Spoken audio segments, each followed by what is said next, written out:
Ladj Lounès, 17 ans, algérien, assassiné le 4 septembre alors qu'il rentrait chez lui. Selon toutes les apparences, il s'agit d'un crime raciste, le témoignage des siens. C'était 20h, Ouais. il mangeait avec nous, tu vois. Ouais. Il mangeait, puis il a mangé, il est sorti de la maison. Ouais. Ma mère lui a dit de rentrer, il n'a pas voulu rentrer, il est parti. Il y avait deux voitures, une BMW et une 403, elle faisait des tours. Ils ont remarqué qu'il était seul. Ils l'ont appelé, ils lui ont demandé une adresse, un renseignement, ils ont tiré sur lui. Ils l'ont blessé à l'épaule, et puis ils ont fait la marche arrière, ils ont filé 2 balles. Ils l'ont achevé. Voilà. هذا هو خلي اللي داتنا فرنسا. Et je te dis, ça c'est le cadeau de la France. وتحب انت حبيت درك تقعد في فرنسا ولا؟ ما حبيتش دوك ندير كواطي ونروح لبلادي. واش ندير هنايا؟ Il dit maintenant j'ai plus rien à faire ici, je prépare mes papiers et je rentre en Algérie. هنايا حنا الدولة تاعنا ماشي بعيدة. وفرنسا ملي خلقت الدنيا تاع في 40 مليح. فرنسا ملي خلقت الدنيا. Alors il dit, moi voilà, c'est le gouvernement français, ça fait des années qu'il est établi, enfin qu'il dirige le pays, et ça fait des années qu'on nous exploite et qu'on est très injuste vis-à-vis de nous. Mais nous en Algérie, ça fait seulement 10 ans qu'on a un gouvernement, et ce gouvernement malgré tout, vis-à-vis des Français, il a toujours été juste, et il n'y a jamais eu vis-à-vis des Français ce qui s'est passé pour les Arabes.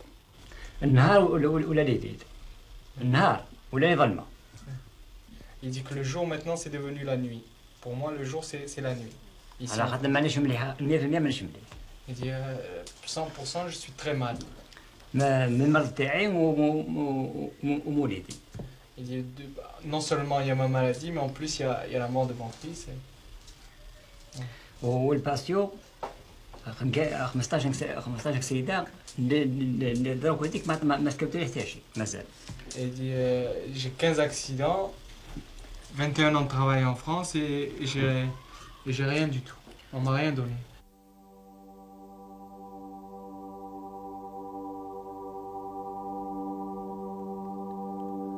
C'est ici que vivait le jeune Lounès, dans la cité provisoire de la Calade, près du port de Marseille.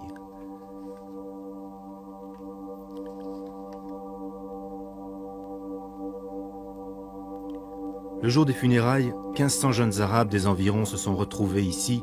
Ils ont formé un cortège funèbre pour escorter jusqu'au port la dépouille de la jeune victime. Quelques jours après, alors que les attentats racistes se multipliaient, alors que toutes les conditions d'une explosion raciale étaient réunies, les immigrés arabes ont préféré l'arme de la grève.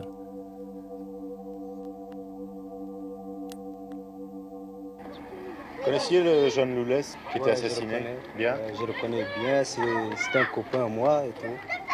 Je le connais, il est gentil, tu vois. Il va à l'école encore et il l'a tué, je sais pas. Comment est-ce que tu as réagi après l'assassinat de Lounès? Moi, il a fait ici des grèves et tout le monde. Il y a 30 000 personnes qui ont fait des grèves et tout pour qu'ils cessent de tuer, tu vois, les travailleurs arabes et tout. Ils n'ont pas tué que Younes, ils ont tué 11 encore, je sais pas combien il a fait, lui. Je sais pas. Ils auraient pu tuer n'importe qui. Hein. Ils ont tiré au hasard. Au hasard, ils ont tué n'importe qui. Si ça se reproduisait, des meurtres comme ça, qu'est-ce que vous feriez? Ici dans le quartier, par exemple. Sinon pas cesser de tuer ou quoi? Oui, c'est ça. Et ouais, les Arabes aussi, ils vont faire tuer aussi.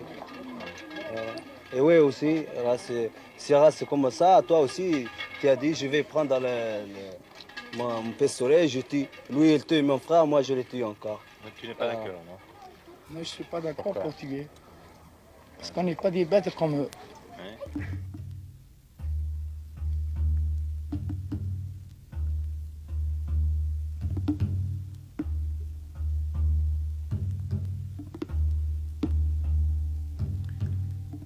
Près de 80 000 immigrés à Marseille, en majorité arabes, dispersés dans les bidonvilles, dans les cités de transit, dans les vieux quartiers. Ici pourtant, les Arabes ont reconstitué un univers bien à eux, c'est le quartier de la Porte d'Aix, en plein cœur de Marseille. Le dimanche, les immigrés arabes s'y retrouvent en communauté, on y achète, on y discute, on se sent chez soi. Beaucoup de Marseillais tolèrent mal ce voisinage, ils appellent ce quartier le chancre. Ma foi, vous savez, comme ce sont des émigrés, nous n'avons pas les mêmes principes de vie. Ils ont leur manière de vivre qui est primaire, tandis que nous, un peu, le continental est plutôt civilisé. La plus grosse partie vit, comment pourrais-je vous dire, ne prennent aucun contact avec les Européens d'ici pour se familiariser, se mettre au diapason de l'européen, quoi, vous voyez. À part parce qu'on a quand même quelques amis, quelques connaissances qui sont arabes, disons le mot, mais que nous côtoyons journellement et qui se sont adoptés à notre vie. Vous voyez, ils fréquentent les bars et puis ils font la partie de cartes, ils font la partie de boules même.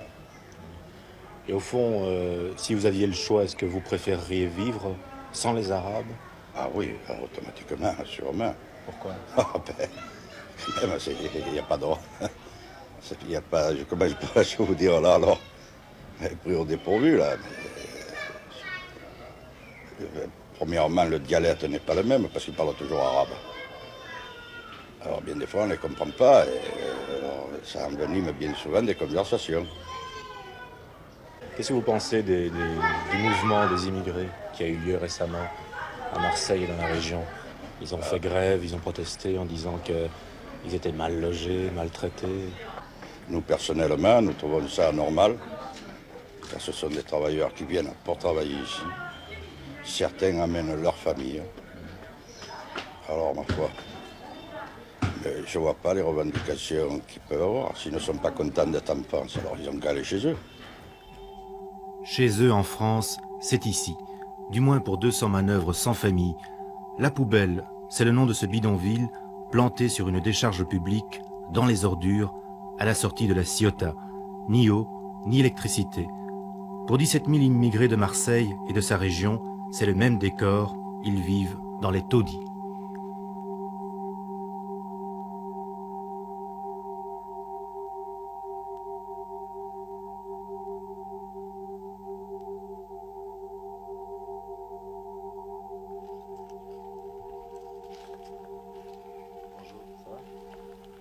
Vous habitez ici aussi? Et vous travaillez à la Ciotat? Oui. Et ça marche? Ça marche bien. Bien, oui. Comment ça se passe avec les Français? Ça marche bien?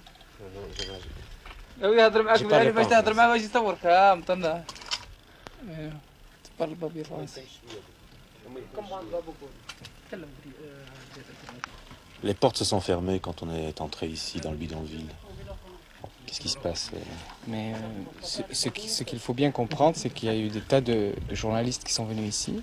Et actuellement, ces gens n'attendent plus rien des journalistes. C'est-à-dire au début, ils espéraient beaucoup, ils croyaient que les journalistes, que le fait que les journalistes les filment, ça allait changer leur vie, ça allait permettre à ce qu'on leur construise des foyers. Enfin, ils croyaient réellement du fait qu'on parlait d'eux, ça allait permettre qu'on leur construise des foyers, des hôtels, mais ça fait des années que ça dure, ça fait des années que des journalistes viennent filmer ces gens-là, et ça n'a absolument rien changé pour eux. Alors maintenant, dès qu'ils voient un journaliste, ils se braquent, ils veulent pas ouvrir leurs portes, ils veulent pas parler, ils veulent pas expliquer leur vie, parce que ça leur apporte absolument rien.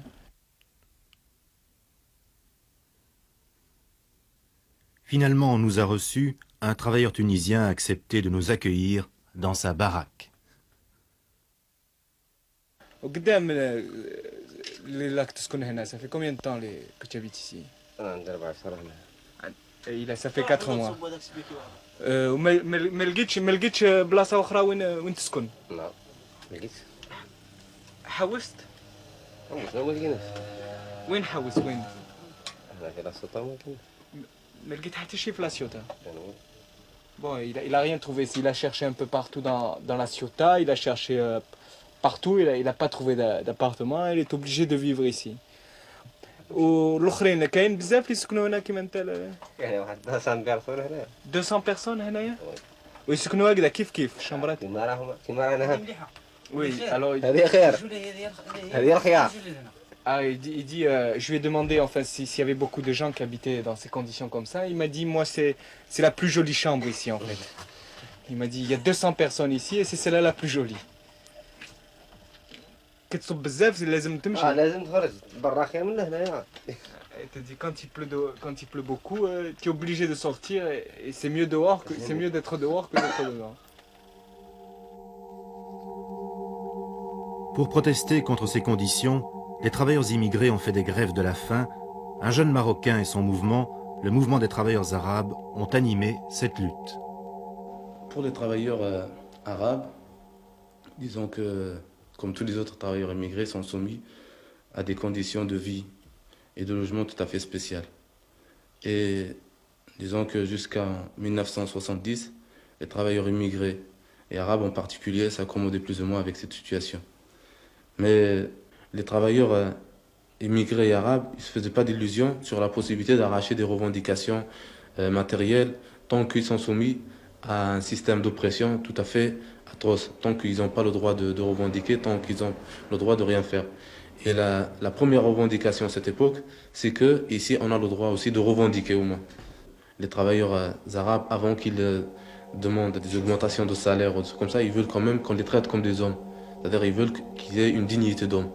On ne peut pas l'avoir avec de l'argent, ça. Il faut qu'on nous considère comme des hommes. C'est-à-dire que dans les quartiers, on ne vient pas arrêter les travailleurs arabes comme des chiens, on les emmène dans des commissariats, on les frappe, on les insulte. Et puis sur les chantiers, les patrons qui les traitent comme des bêtes. Ouais. C'était Bachir, un militant passé à la clandestinité. Il fait l'objet d'une procédure d'expulsion du territoire français. Il craint d'être rapatrié de force au Maroc. Vous étiez qualifié? Je suis qualifié, je suis électricien, peintre et ferrailleur. Et qu'est-ce que vous avez dû faire comme travail? Je fais quoi? Le manœuvre. Parce que je suis un nord-africain. Et j'ai pas de papier et tout. Et votre patron alors vous a employé sans papier, sans carte de travail? Oui, sans papier, sans contrat, sans rien du tout, sans sécurité sociale, sans rien du tout, quoi. J'ai travaillé presque un mois et après il m'a dit vous êtes déclaré à la sécurité sociale. Il enlève de l'argent, il le met dans sa poche. Le jour que j'étais à Apt, on a porté un camion de sable rouge. On a rentré presque soir, entre 6h et 7h. Quoi. J'ai toussé du sang sur le chantier. J'ai été voir le chef de chantier, j'ai discuté avec lui et tout. Je lui ai dit j'ai toussé du sang, il m'a dit pas grave. Bon, quand j'ai rentré chez moi, j'ai commencé à tousser, quoi. Et j'ai froid, je crois que j'ai de la fièvre et tout. Bon, j'ai enlevé mes vêtements, je me suis lavé, et je me suis couché, quoi. Presque à 10h, minuit, j'ai commencé à tousser. J'ai toussé presque un demi-litre de sang. Le lendemain matin, il est arrivé, le maçon, il m'a dit « Qu'est-ce que tu as ?» Mais j'ai dit « Je suis malade. Il faut dire au patron qu'il m'envoie le feuille de maladie. » Bon, le soir, il est rentré, le maçon, il est venu me voir, il m'a dit « Le patron, il a refusé. Il t'a dit « Non, je ne peux pas t'envoyer le feuille de maladie. » Mais je lui ai dit « Pourquoi? Je suis déclaré à la sécurité sociale, il enlève de l'argent. » Bon, après presque 4 à 5 jours, j'étais hospitalisé. J'ai envoyé une demande à la sécurité sociale, ils m'ont envoyé la réponse, ils ont dit « Non, monsieur, vous n'êtes pas déclaré. » J'ai resté 12 jours à l'hôpital, quoi. Je suis malade, je suis crevé, quoi. Mais malgré, ils n'ont pas fait du mieux avec moi, les infirmières. Et plus que ça, j'ai parlé avec le médecin, mais j'ai dit « Médecin, tu sais très bien que les infirmières, elles ne s'occupent pas de moi. » Il m'a dit « Tu sais très bien que vous commencez à nous casser les pieds. » Mais franchement, dire ce sont des racistes, ils n'aiment pas la arabe.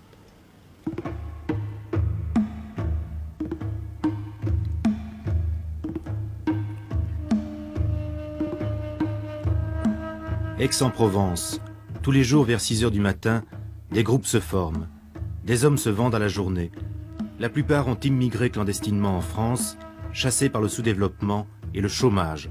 Ils acceptent toutes les besognes à des salaires souvent très bas. Leur embauche en noir permet à la petite entreprise, à l'artisan français, d'épargner les charges sociales.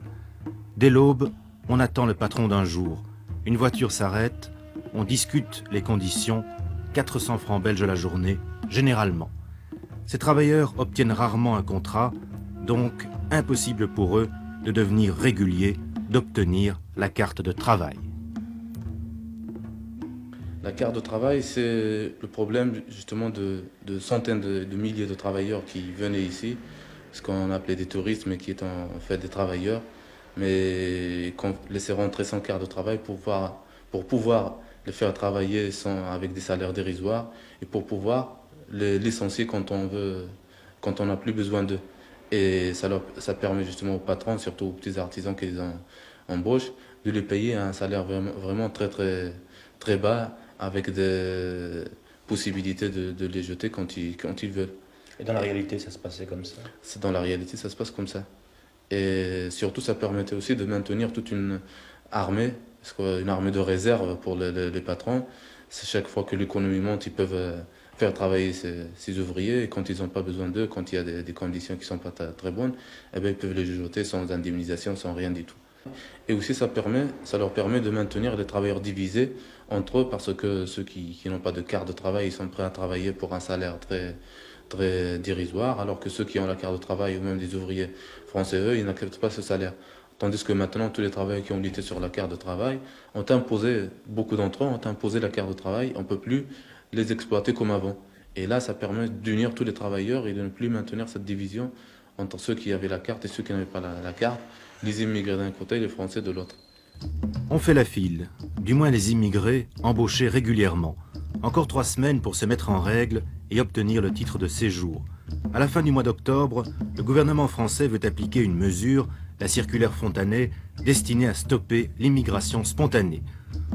À compter du 30, seuls les immigrés en règle auront une carte de travail d'1 an.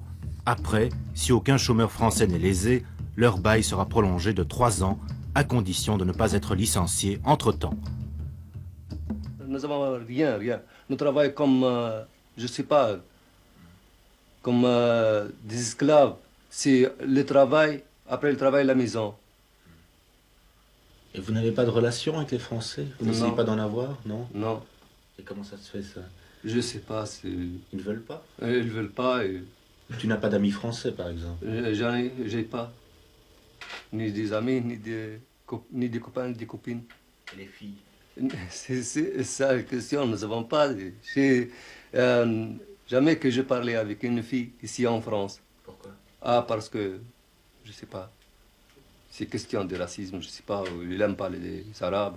Alors, explique-nous, pourquoi est-ce que tu es venu en France? Mais je suis venu en France parce que j'attendais que la France elle est beau, j'attendais que la France on gagne bien, j'attendais tout ça. Mais quand je suis venu, je vois que la France elle est franchement que je ne sais pas comment. C'est pas comme j'attendais là-bas. C'est le contraire.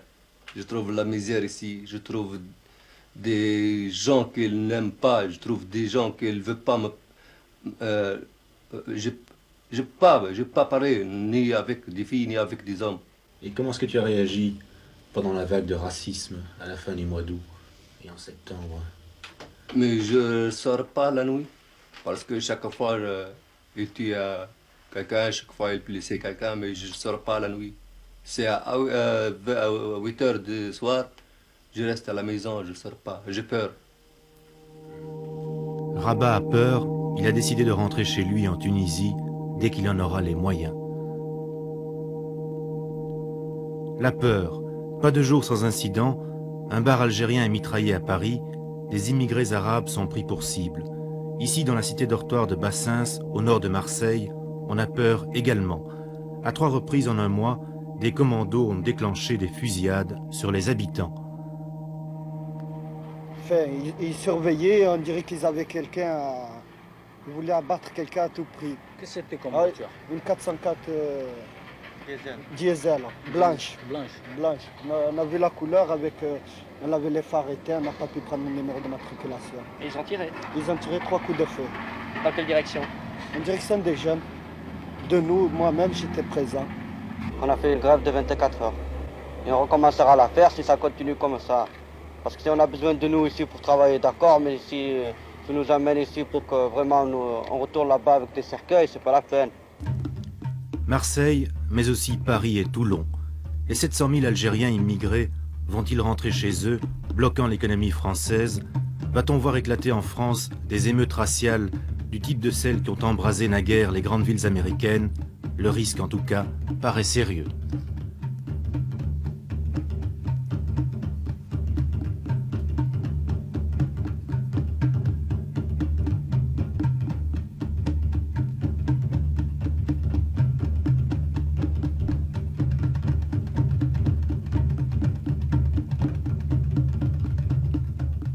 Comment expliquez-vous l'explosion de racisme à la fin du mois dernier? Je crois que vous avez vécu ça de très près. Ouais.